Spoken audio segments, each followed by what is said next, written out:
2 KG কাঁচা আম খোসা ছাড়িয়ে গ্রেট করে নিয়েছি। 1 চামচ লবণ দিয়ে 1 ঘন্টার জন্য মাখিয়ে রাখবো।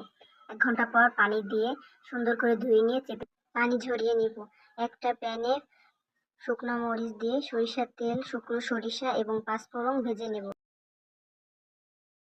রসুন বাটা 1 চামচ, আদা 1 চামচ, সরিষা বাটা দিয়ে পরিমাণ মতো শুকনো মরিচ বাটা দিব। সামান্য পানি দিয়ে ভালো করে কষিয়ে নিব।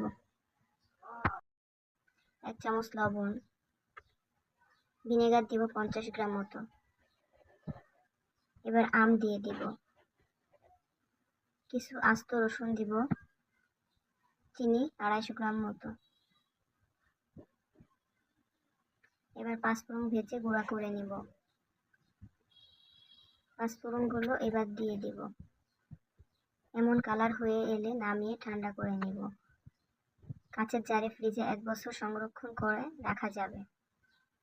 রোদ্রে দেয়া ঝামেলামুক্ত মশলা আমের আচার।